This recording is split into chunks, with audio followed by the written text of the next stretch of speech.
4th of July. Let's get crazy. Perception is reality. Perspective shapes the world around you. I'm JJ Weinberg, and this is my perspective. Greetings and salutations. My name is JJ Weinberg. I'm an artist, an activist, an alchemist, a radio show host. I am Bob, and I am none of these things. Special episode. I'm super excited. First, let me thank the underwriters for this program, Voga, Barnes, and Denny. Wouldn't be here without them. Let me thank everybody at WVLP. Now listen, I'm not in the studio right now. I'm out in Chicago in my Ross play, my Bob Ross blue denim and afro wig. I'm here actually as the varnisher, advocating for public media here in front of Trump Tower on the 4th of July. Last year, I came out as Bob. It was the 30-year anniversary of Bob's passing. And after they voted to cut funding for public media, I knew it was time to start organizing some Bob mobs, the joy of protesting. But I'm pumped. Today, I'm here as the varnisher, being interviewed by none other than the man himself, Bob Ross.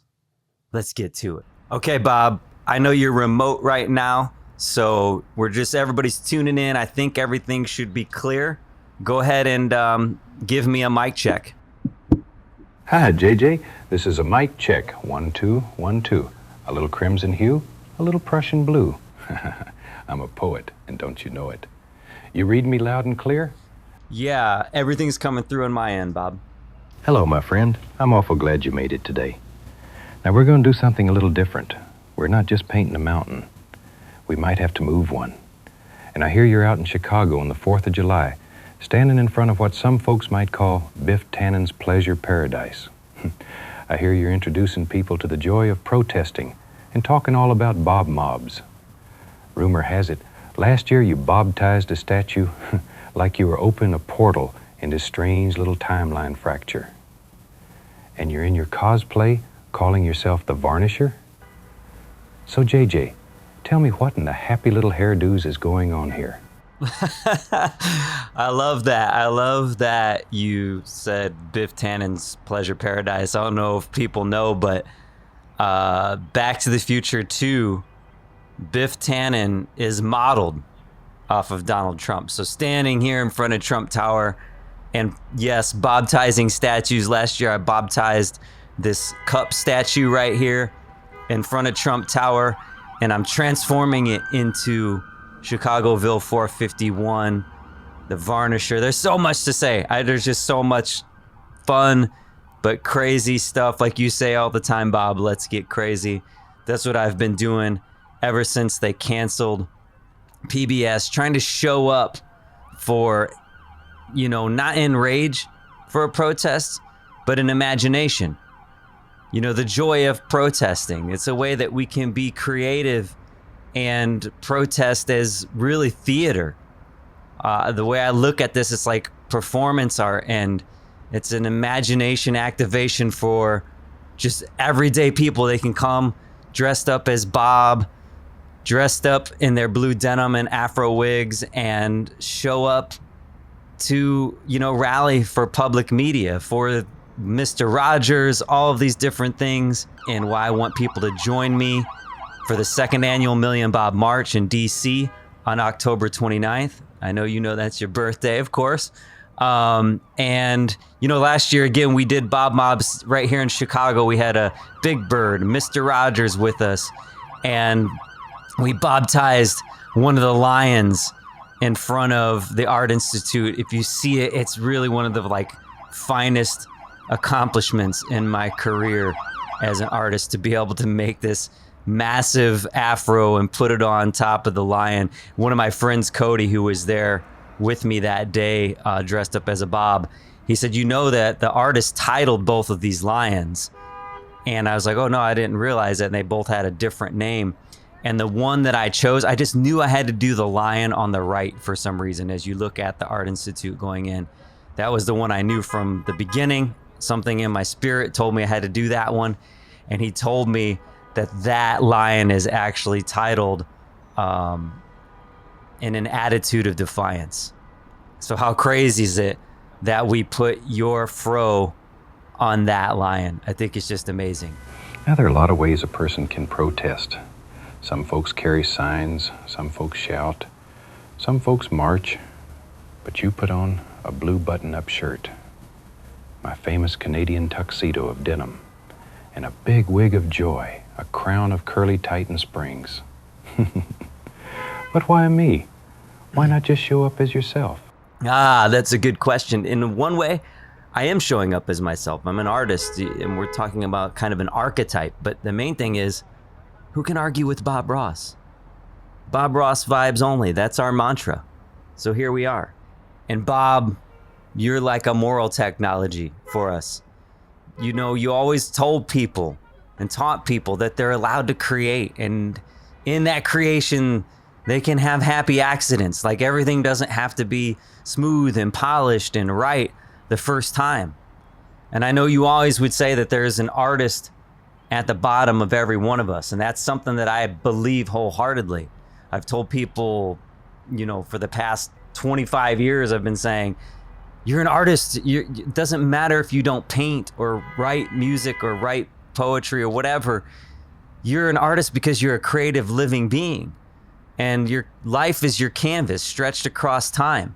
Your decisions are your brushstrokes, and your life is your masterpiece. No matter if you consider yourself an artist or not.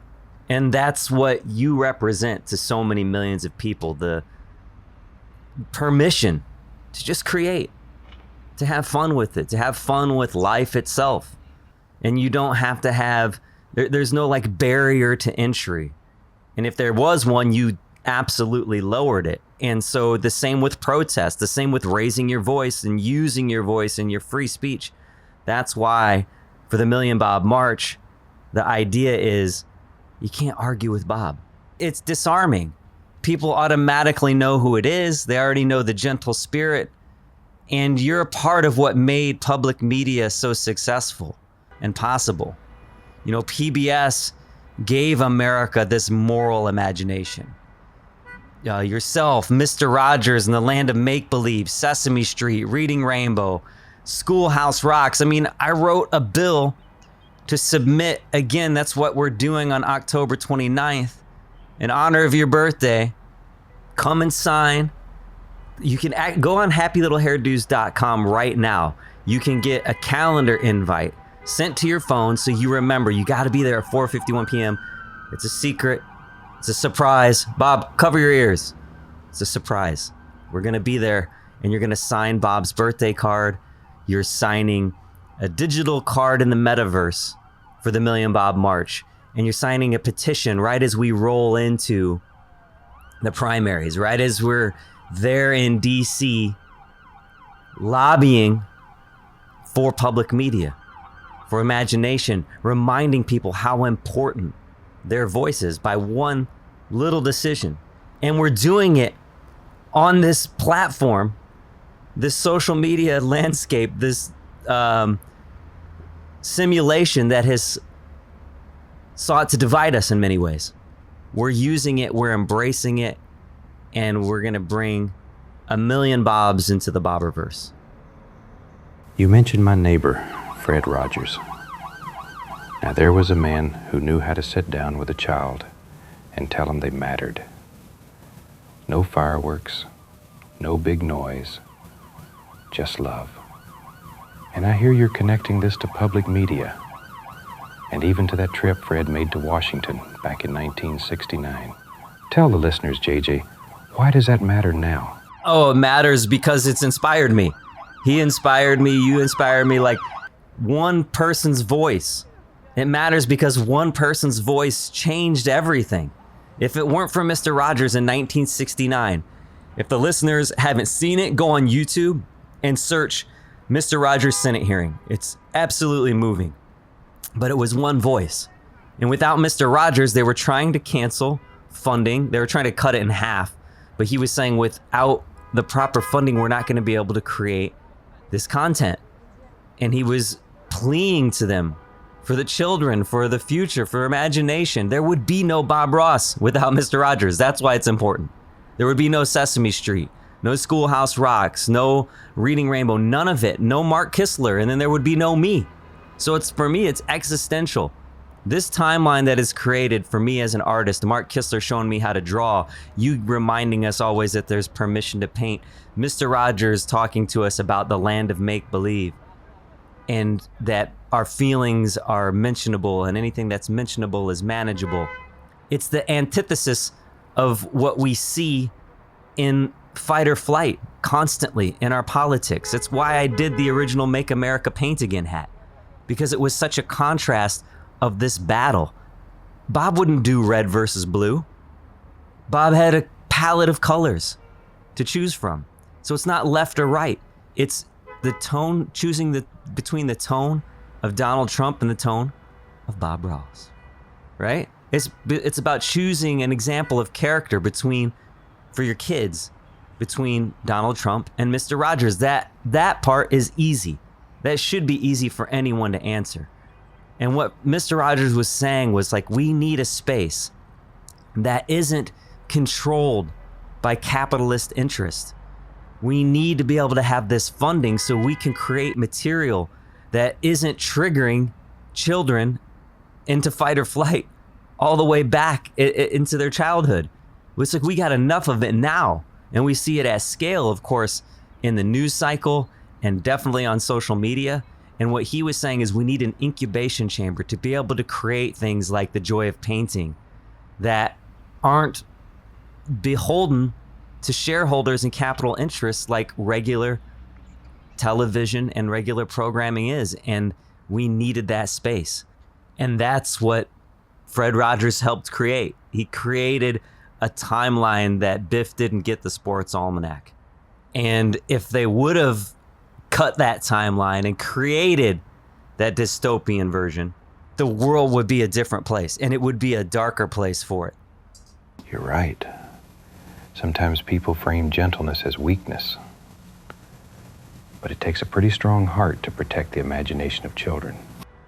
That's it, Bob. It's not just, the imagination of children, too. It's like, I see it, Frida Kahlo is like the suffering of painting. Jackson Pollock, the suffering of painting. But what about the joy of painting? It's just the idea even of the cult of personality that we have to celebrate the darkest things. But it's like, I feel like your work should be in museums across the world.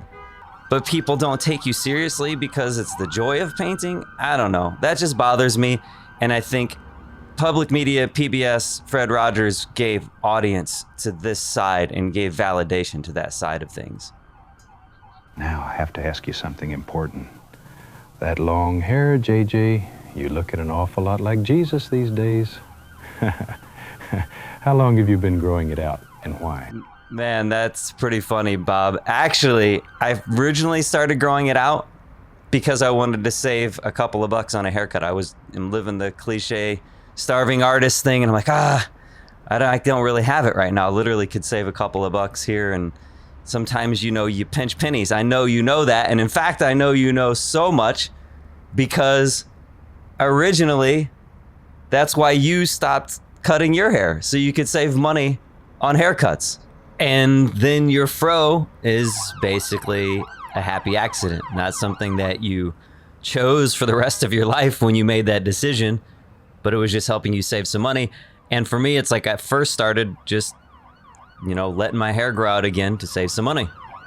But then it became intentional. I'm like, well, I'm going to keep growing it out. When I was in 2008, when I rode my bicycle to DC and I got arrested for protesting fossil fuel and, did that whole thing I talked about before. I talk about it here a lot on the show. My hair was long then, and people were like, that whole thing, like I'm either a hippie or I'm Jesus. And again, the odd thing is, aside from the Make America Paint Again hat, in 2015, that was one of the first Happy Little Hairdos I drew on you, was the Make America Paint Again hat. And the contrast of what I felt like I hear and see in your work and what I was hearing and seeing in the culture. And then the next one I drew was you with long hair. And I'm like, whoa, Bob is Jesus. And then from there, it started to dawn on me that so many of your sayings and the things that you talk about during the joy of painting align with metaphysics. Jesus said, you can move a mountain with faith. You said you can move a mountain with paint. So I say Bob is the patron saint of paint. We can move mountains with our imagination, with our creativity. And all of this is being unlocked by the archetype of something as simple as identity of long hair, of Bob as Jesus, of people saying, oh, look at Jesus walking or riding his bike to DC, all of those things. But for me, I've been growing out my hair now for a purpose. It's a bunch of decisions over time. Now the length of my hair is a timeline. And the tip of my hair, I had to cut it off. I got caught in a hair tie the other day. I had to cut off the tip of my hair, and I'm like, man, I don't want to cut any of this off because I'm using it as medium. I'm using time itself as medium because the time is what it took for my hair to grow out to this length. But when I sit in the barbershop chair, it's a metaphysical quantum leap machine. It's like I'm sitting in the time machine or the timeline opening portal. I sit down as one version of myself. My hair is going to get cut off. But when I cut off the tip of my hair the other day, what I was thinking was like, wow, that the tip of that is from 3 years ago. So it's weird when we think of our hair as a complete thing. And sometimes we can look at our life that way, the canvas of our life. But when we look at just that end, I'm like, whoa, that end is from a decision I made 3 years ago not to cut my hair. And the length of it all the way up is the continued decision and dedication to keep this growing so I can use it as a medium. We look at you, Bob, as an icon through your fro. The fro like almost becomes a halo. But then we give your gentle smiling face and my illustration long hair, and suddenly people see Jesus. It just reveals how much meaning we place inside of appearance, identity. It's like, it's not just a haircut. We're looking at an entire mythology. And my long hair now belongs to one chapter of my life. The last 3 years, cutting it means closing that timeline, but I'm not throwing it away. I'm turning it into a piece of art. My hair will then become, so instead of me and Ross Play dressing up as you, Bob, it's me giving Bob, a bald Bob, back his halo, his afro, his crown. So my hair becomes Bob. It's a sacrament. It's a relic. It's a portal. And that's the Bobberverse. Identity, masks, symbols, alternative selves waiting inside of us. Our hair is a canvas. Our clothing, Make America Paint Again, and a hat.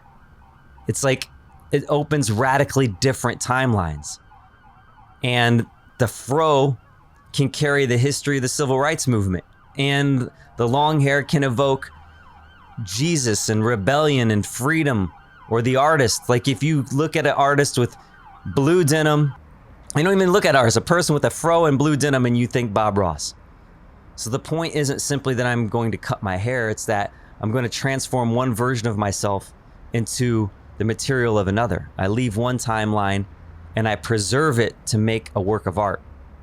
So I hope that the story stops people long enough just to ask, why did an artist grow out his hair this long to create Bob Ross's afro in a portrait of Bob? And that makes it a bridge between identities. And again, like I said, it's a sacrament, a relic. It's my hair becoming the medium, but my hair is my life. It's showing the decisions that I made over time and the dedication to grow it out. And so my friend Laura, she's an amazing felting artist. She's gonna felt this on top of an illustration of one of my bald Bobs. And we're gonna be intrinsically linked. And I say this all the time, we are Bob. Bob is us because we are Mr. Rogers, because he did that testimony in 1969 that led us to Sesame Street, that led us to all of these different realities that we take for granted. And I'm making this piece of artwork with my friend Laura, The Joy of Felting. And it's a symbol of medium, of decision. Like I say, my life is my finest work of art. My life lived, and I feel like everyone's life lived is their work of art. And I'm taking my hair over the course of 3 years of working on this project and thinking about it and meditating on it and putting it into a piece of artwork, and then using that energy to then give back to Locks for Love. That's the whole vision and the whole goal. And so it's completing a circuit. Now let's talk about this shield. You call it the Quiet Riot Shield? And from what I understand, it isn't just a prop. It's a canvas full of imagination and energy. It's traveled with you. Washington, D.C. and the National Mall, to Chicago and a No Kings protest. It even appeared in the New York Times, and people have signed it from all over the country. So what is that shield becoming in your mind? Bob, it's a living sigil.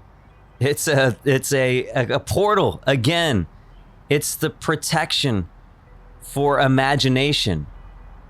They say that the pen is mightier than the sword. I'm saying that the canvas is stronger than any shield. It's literally a canvas, and people from all over, different generations, different places all over the United States have signed it. Hundreds of people have signed this. They've put their energy and their belief for public media, for Bob Ross vibes only. They're signing it with a smile and with love and with intention. And so in my mind, it's a petition, but it's a piece of artwork, and it's a tapestry of creativity. And it's a piece of abstract art, but the abstraction, I always say this about abstract art, like if the abstraction is only at the level of the surface, like just the abstraction of the painting itself, I'm not so concerned. It doesn't move me. I want to know what's the abstraction underneath. What's the idea? What's the meaning? What's it trying to evoke? And this shield evokes all of this intention, the Quiet Riot Shield. And when you look at it as an abstraction, it's all of these signatures, all of these messages, this kind of graffiti of Bob Ross vibes. But what matters isn't whether you can still read every individual name. They're creating this force field of creativity through their intention, and you can't break through those kind of layers. So when Mr. Rogers shows up to DC to testify, this is one way a person can add their signature. And that's why October 29th, 4:51 p.m., happylittle.hairdos.com, 4:51 Eastern time. Go on the website right now. You can sign up on happylittle.hairdos.com, and it will put an invite for a calendar link. So that way you remember to do it. You'll come and sign. It's like signing the Quiet Riot Shield, but in a digital version. Signing the surprise birthday card. Bob, cover your ears. You know, when you look at the shield, though, it doesn't matter if you can read every individual name. These signatures are overlapping, but the messages become abstract marks. The marks become layers, and the shield becomes an abstract painting with depth of meaning. Every mark represents a person who showed up, took this paint marker, and placed their intention onto the canvas. And then they entered the work. They're a part of the work. They're a part of it now. Hundreds of lives and timelines have crossed mine at this shield. For a moment we met, we spoke, and that encounter is embedded inside the artwork, that intention. And that's where the force field comes from. That's what makes it stronger than any riot shield. So their names may eventually disappear into the composition, but their presence doesn't. It's in the layers. That force field It isn't protecting us through violence. It's charged by participation, the accumulated energy of hundreds of people who chose to show up. So they eventually become abstract marks, but they never lose their meaning. And it's funny that you mentioned the New York Times article, because it was my first appearance as the Varnisher in public. The Varnisher is a timeline variant where Bob Ross becomes the Punisher to beat the devil out of the bad guys and save public media through creativity. And he has, of course, this Quiet Riot Shield, my comic character that I created, right? And it was the first time I appeared at the No Kings rally on October 18th of 2025. And I was dressed up as the Varnisher, and I had the Quiet Riot Shield, but it didn't have any signatures on it yet. So it's kind of like another bookmark in time to have that in the New York Times article, but yet it wasn't signed yet. It was blank. So you'll get to see the movement of what this piece has become. And it's a canvas as a petition. It's art as a petition. It's theater as a petition. And everyone can join. Just like you say that there's an artist at the bottom of every one of us, this is a way where people can sign on to that idea and say, I believe in public media. I believe in Bob Ross and the message that he brought us, that Mr. Rogers brought us, an imagination, a land of make-believe. And it allows them to just join. It's a way to sign on. It's a sigil. And I think it's a historic relic is the way I look at it.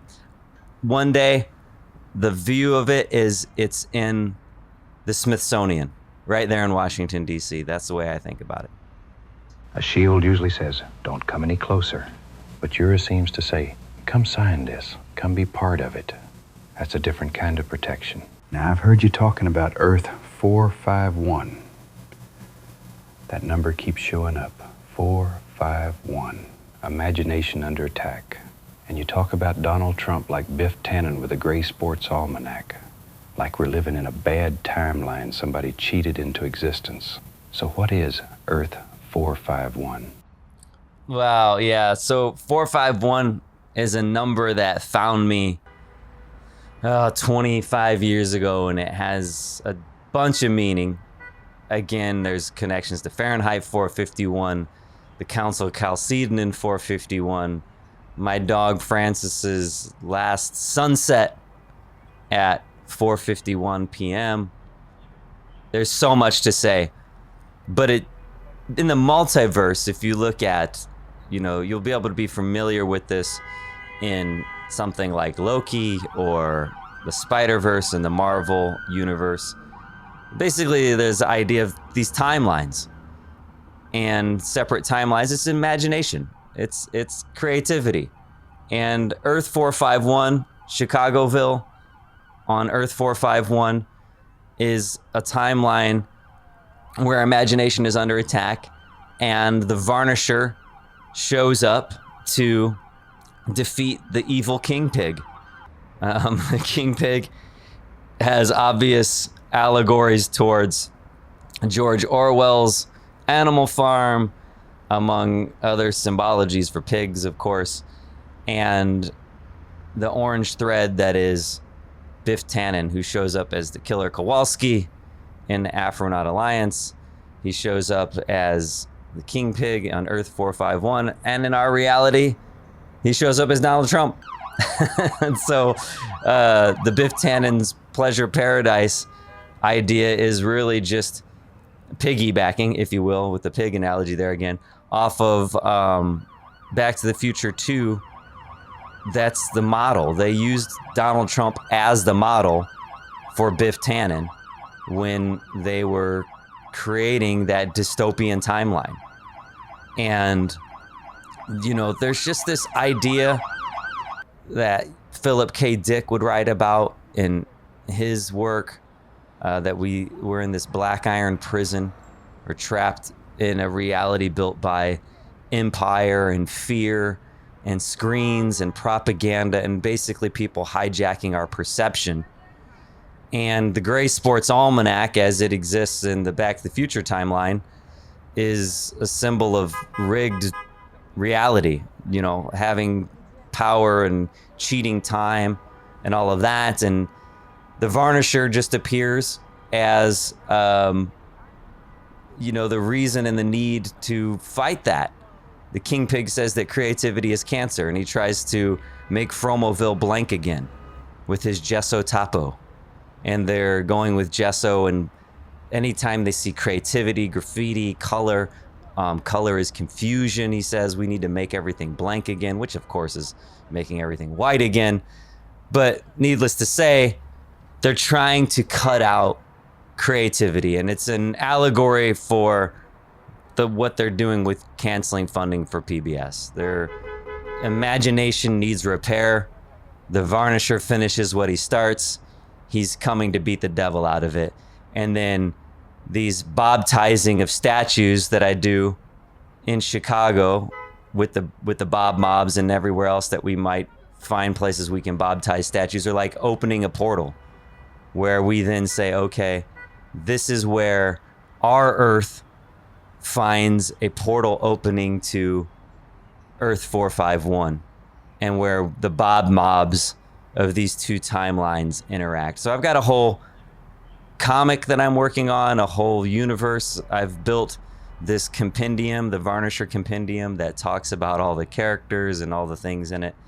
And it's a way that I feel like I can integrate all the different things that I've learned as an artist and a creative person to kind of fight against the cult of personality. And the King Pig is definitely he's a crooked tree. That's a crooked little tree, isn't it? Maybe we'll send that one to Washington.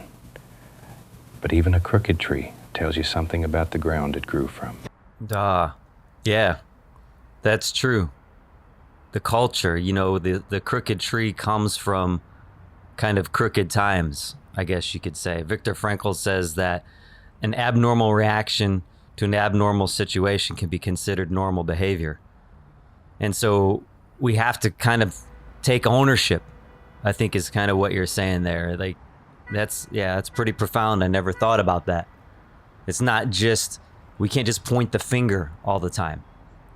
But I hope that answers the 451 aspect of it. The notion is 451 has been a number that's appeared as it first appeared as a happy accident in my life. I was recording a song. It was early 20s. I looked down to try and name the song. I was working on a beat, producing, and I looked down and it was 451 was the time, 4:51 in the morning. That's why I know I was in my early 20s, because I don't do that anymore. But anyway, that was just the opening of a portal.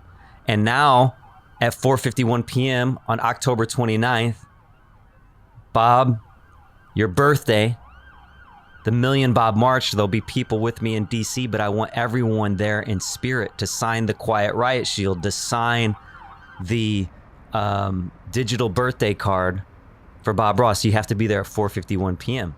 Now it's from a happy accident, which I call myself a wizard of intentional serendipity. Now it's part of a plan. But yeah, I think even you say, like, on a painting, we can't have the light. We can't show the light without the dark. And it's about contrast.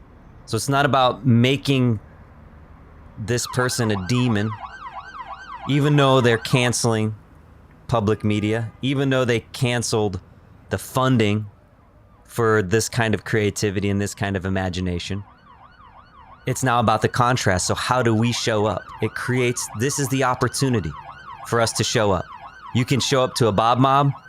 You could show up to the Bob Mob, the Million Bob March in DC on October 29th, or you can just show up where you do anyway, on the internet, on your phone. Now let's step through that portal for a minute. Tell me about Fromoville. Tell me about the Bobberverse. Tell me about these Bobs scattered across timelines, these so-called Afronauts, Commander Buzz Ross, and this mysterious Jupiter stone. The Jupiter stone. It is the crystal. I am the crystal. The Jupiter stone is imagination. The Fromoville metaverse It started as a Happy Little Hairdos, digital space that you can walk through. You can go to fromoville.com and you can literally walk through this digital landscape that's an like one-to-one representation of my imagination.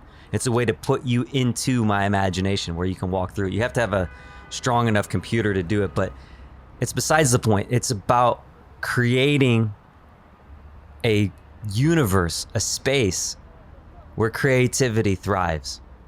The Bobberverse, the multi-Ross of all these Bobs come out of my imagination. And for instance, the Afronauts, I was working on this project. It started in 2014. I picked it up and was really running with it starting again in 2021 when I turned it into a digital collectible project. That's how you can get one of these Bobs. You can actually buy a Bob, a unique Bob. There's going to be over 20,000 Bobs in the Bobberverse, right? But we had a complication with the technology early on. My friend Chuck and I were working on this. We're, complete neophytes. We have no idea what we're doing. Chuck has some coding experience, but we're trying to make this happen. And something goes wrong and we lose 13 Bobs. And at first I was upset. I'm like, oh man, that's 13 Bobs we'll never be able to pull out. But then I realized it was a happy accident. And that's when that's where the Afronauts came from. It was Commander Buzz Ross was trying to get to Jupiter.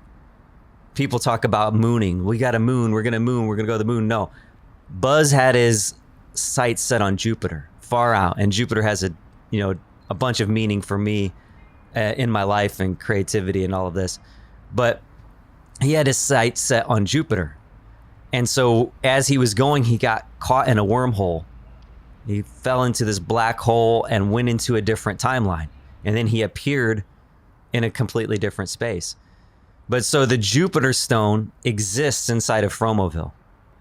And it's a representation of creativity, love, imagination, serendipity.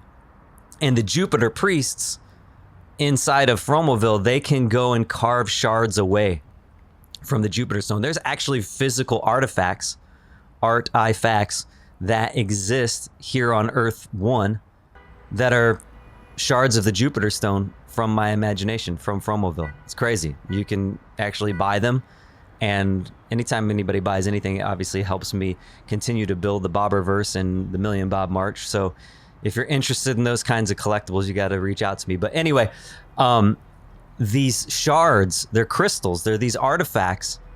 And the different colors represent the different things that they will, if you hold on to one of these crystals, it will help, manifest imagination, creativity. It'll connect you to serendipity and all of these things. But when the Jupiter priests, when they go to the Jupiter stone and they carve away pieces of the stone, it heals itself because it's a reflection of abundance. In the Upanishads, it says he took abundance from abundance and abundance still remained. And when you go to the stone like this and you pull from it, it stays whole. Because when we pull from imagination actually expands. So the stone heals itself. These shards invigorate if they're carved by the Jupiter priests. But the killer Kowalski and his band of vampire space pirates, they try to cleave away pieces of the stone for power. And when they do, they just pool into what I call the tears of forgotten dreams, or these like metallic little blobs, because it loses its power. And as the King Pig wants to make Fromoville blank again, the killer Kowalski tries to send his space pirates to carve away from the Jupiter stone, because he tries to crush these crystals and kind of like snorts them, almost like Coke, to try and inspire creativity and imagination and serendipity and connect to those things. But he can't, because his heart isn't pure when he goes to it. The vampire space pirates, they're trying to suck the life away from this stone. And it's a battle of abundance versus extraction and creativity versus control. And so that's Fromoville is really just overlays as allegory for the world that we live in. They're just mirrors of each other and portals that you can find from our universe to their universe. And it's all about imagination. Now that's beautiful. A stone you can take from, and it keeps healing. That sounds like imagination to me. The more you give away, the more there is. See, Bob, I carry on and go on tangents, and you just put it so succinctly. The more you give away, the more there is. That's the way love works. That's the way creativity works. That's the abundance mindset. That's Bob Ross vibes only. You also talk about quantum entanglement, technology, imagination, and serendipity, like they're all part of the same painting. You say, I am is spiritual technology. Now that might sound strange to some folks, so help us understand. What do you mean by that?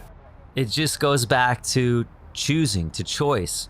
I talk about Viktor Frankl a lot on my show, and he says there's a space between stimulus and response, and in that space is your power.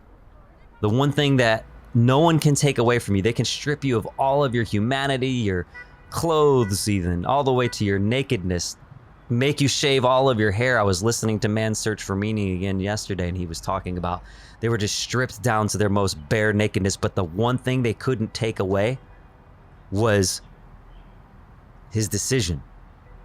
And I say that our life is our canvas, and we got to increase that space between stimulus and response. And that's why public media matters so much. That's why Mr. Rogers matters so much. That's why this calm, gentle voice that says, this is your world.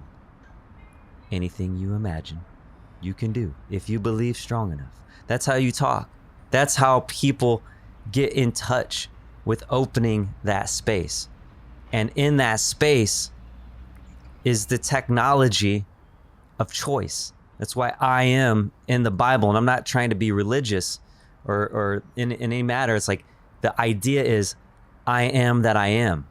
We're symbolic, recursive, generative beings. Like technology is an extension of our consciousness. And in a lot of my work, I have these arcs where something begins digital, becomes physical, and then it returns to the digital. Like I have, that's my Make America Paint Again hat, my Straight Outta Muncie hat. They started digital. They manifested into physical artifacts now that then have an NFC chip that connects them back to the digital certificate on the blockchain. So it's an allegory for how we begin as spirit, we become physical, and then we return to spirit. But it's not, it doesn't have to be woo-woo. It doesn't have to be so out there where people think that it's hippy-dippy. Your words become reality. Your perception becomes reality. It's your frame. It's how you talk. It's how you communicate. And serendipity, for me, is the timeline of communication. It's the golden ratio appearing in our space-time experience. Quantum entanglement is a metaphor for meaningful connection across distance. That's what it is in quantum mechanics. That's what it is in the Happy Little Hairdos universe. That's why these Bobs are all one Bob. We are Bob. It all comes from the one. It's the many seen through the one. I see. Maybe technology isn't just wires and screens. Maybe it's anything that helps a human being reach another human being. A brush can be technology. A song can be technology. A kind word can be the technology of love. Heck, even my voice can become a vessel for meaning. Meaning. That's it. I mean, Bob, are you just trying to embarrass me with your velvet smooth articulations of what I'm trying to say that I'm butchering in many ways? It's meaning, though. That's it. Like artificial intelligence. People talk about AI slop when it comes to art or music or whatever. But there's human slop too. It's just like, is there meaning? Are you trying to say something? And to me, that's what's most important. And that's what I hope people can get from Happy Little Hairdos. I know you say that Happy Little Hairdos move from meme to meaning, from parody to purpose. I love that. When did you realize this wasn't just a joke anymore? Well, it's weird, Bob. Like, again, it started all the way back in 2015 when I first drew that Make America Paint Again hat. Even then, I knew it was parody married to purpose, because I was trying to say something about the contrast in culture, that we don't need to make America great again. We need to make America paint again. We need to get back to our creativity. That, again, Viktor Frankl says a human being is deciding being, creativity, deciding, choice, looking at the artist at the bottom of each and every one of us. Not that we all have to be professional painters or musicians or poets or writers, but that we use our creativity, our language, and that we embrace that. And so when I did that Make America Paint Again hat, it wasn't until 2024, when Donald Trump was running for re-election, that I realized, and again, of course, running on Make America Great Again. And again, whenever you use the word again in American history without the full expression of American history, then we're living in a fairy tale. This anachronistic, whitewashed, sanitized religion of what America is versus what it really was. And then now in our contemporary culture, they'll call it being woke, as if that's a bad word, which is insane, because even if you look at, again, the George Orwell double speak of it, to be anti-woke is to be asleep. I mean, it doesn't even make any sense on that level alone. But the same people who are screaming about so-called wokeness that want to make America are the ones that want to make America great again. But the again moves us backwards in time by the way that it's saying it. So we're going backwards in time to this supposed again. But ask Ruby Bridges what again looks like. I mean, Ruby Bridges is still alive, and she is a symbol for the civil rights movement of the ability of a little girl to go to school. And she had to go on with federal agents ushering her and escorting her into the school because people were screaming and spitting on her and all of the nastiness of what we've seen happen. So that's not great again. That wasn't a great time. So when we think about that backwards, and you look at Mr. Rogers, for instance, because the same people who would say, oh, well, that's all woke. This is all woke now, right?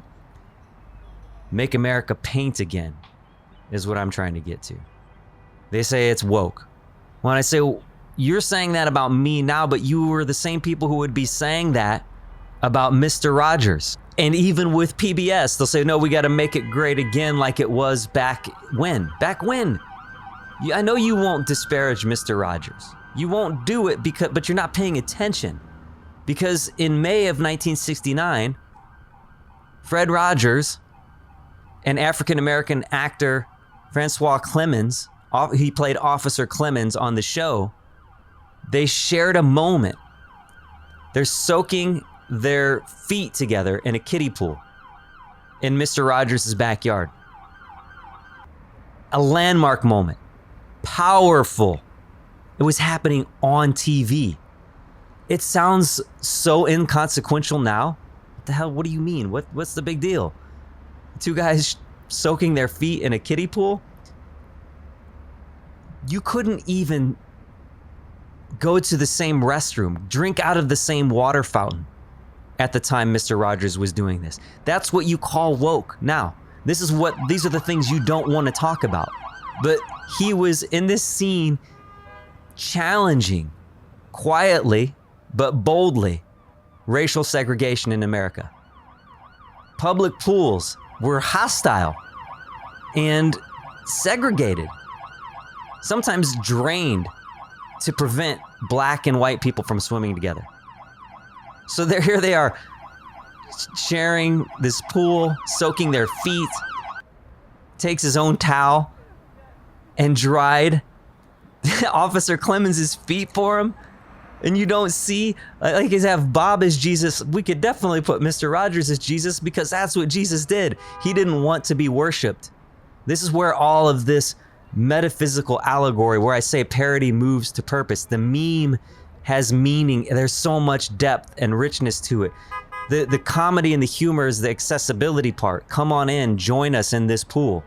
But the historical context, the metaphysical context, Mr. Rogers basically washing feet the same way that Jesus did, to say, I won't be worshiped. You're not supposed to worship me. I'm trying to show you how we serve. As you treat the least among you, this is how you treat me. And so the whole thing, the whole kit and caboodle, from Make America Paint Again to running you, Bob, for president in 2024. And then it really, the line was drawn in the sand, painted in the sand, if you will. It almost impossibly, like, what are the odds that this is what it would be? It's like the story arc is made for me. I couldn't make it up if I wanted to. That the villain, the caricature, the professional wrestler with cheap heat, Biff Tannen, the killer Kowalski, wants to cancel public media, wants to cancel funding that made that moment with Fred Rogers possible. The contrast is just, it's like you said, we can't have light without the dark. And boy, did that moment in 2025, as the election moved to Donald Trump and it was apparent that they were going to cancel funding for public media, it brought it all to a head. And I knew that this was part of my raison d'etre, part of my calling and my meaning and what I'm supposed to do. And that's why I hope people will join us on October 29th at 4:51 p.m. And if you go to happylittlehairdos.com now, you'll be able to find out about other Bob Mobs and other events that I need your help with in between now and October 29th, 2026. That's the nice thing about a happy little accident. Sometimes it isn't an accident at all. Sometimes it's a seed. And I know you talk a lot about seed time and harvest on your Perspective radio show. Yes, Bob. And that's where, again, all of this seed time and harvest, as we reap, so shall we sow. It's all of these symbols. If people go to jjweinberg.com/perspective, they can actually, there's 2 episodes where I specifically talk about seed time and harvest. Inspired a lot, of course, by Neville Goddard, Viktor Frankl, and all of it. It all ties together for me. It's serendipity, it's meaning, it's connection. Now, last year, you went to Washington, D.C. You stood where Dr. King gave his I Have a Dream speech. And you spoke about me and the joy of painting, Mr. Rogers and a land of make-believe, public media, and the moral compass of our work. But this year, you're saying the Million Bob March is expanding. Not just to Washington, but online, to the metaverse, to everybody's phone, to the internet itself at 4:51 p.m. Eastern Time on October 29th. So tell us exactly what people are being asked to do. I mean, you just named it. Right now, go to happylittlehairdos.com, click on the link that will show up in the pop-up, and it will automatically send a calendar invite to your phone so that you remember to show up wherever you are. It's the Million Bob March and Day of Bobservance. We're using the algorithm for something good. We're using a single post as a digital birthday card and a Quiet Riot shield and a petition for public media. Obviously, I would love people to come dressed up as Bob, and I want people to participate through the Bob Mobs I'll do through this summer. Leading up to it, there's a couple of other events that I could use people to show up with in the easiest way, like just right here on your phone, on your computer, on your device. It's so simple. It will literally take like 2 minutes at the most, and you could share it to someone else, and that growth could get 1 million Bobs to the Bobberverse, to the metaverse version, to the imagination version, to the simulation version, to the social media post of your birthday, the surprise birthday party for Bob Ross, 4:51 p.m. Eastern Time, I need everybody to show up all at once so that way the algorithm understands there's something powerful happening here, something we need to press out to even more people. So they don't have to get on a bus. They don't have to buy a plane ticket. They just have to show up with intention. A like, a comment, a share, a signature. That's a mighty small brushstroke. But if enough people make it at the same time, you've got yourself a whole sky. Exactly, Bob. Our life is a painting. They'll be a part of this creative moment, and it's the natural progression. We live online, we live through these screens. It's a way that we can meet people where they are. TikTok, Instagram, Facebook. But you'll just go to happylittlehairdos.com at 4:51 p.m. and the post will be right there in front of you. Very easy to understand. You'll go on it, like, comment, and share. And we create this painting. We, just like my Quiet Right Shield, if you don't have the opportunity to show up to sign it physically, you can sign this painting of the digital birthday card. I'm going to actually have a physical version of the birthday card as well. And people who are signing up, if you reach out to me, I'm sending out stickers, I'm sending out canvases, I'm talking original artwork. But if you go to my GoFundMe, gofundme.com/SavePBS, you can also contribute there. I need funding to be able to do some of these things, but I really hope everyone will show up October 29th. Before we go, I want to come back to something. I used to say you can do anything here. You can move mountains. And there's another teacher who said faith can move mountains too. You've connected that to creativity, to protest, to public media, to children, to imagination, to serendipity, to Fromelville, to Earth 451. So as you stand in front of Trump Tower on July 4th as the varnisher, and as you're gathering your Bob mobs, what are you really asking people to remember? I'm asking them to remember the same thing you did, Bob, that there is an artist at the bottom of every one of us, that we're not powerless. Our voice matters. Like Mr. Rogers reminded us in 1969, imagination is a civic power. Public media matters. Creativity, unlike the Kingpin says, creativity is not cancer. Creativity is medicine. The empire wants blankness, obedience, illiteracy, algorithmic sleep. But Bob Ross says, create. And Mr. Rogers says, love your neighbor, not show me your papers.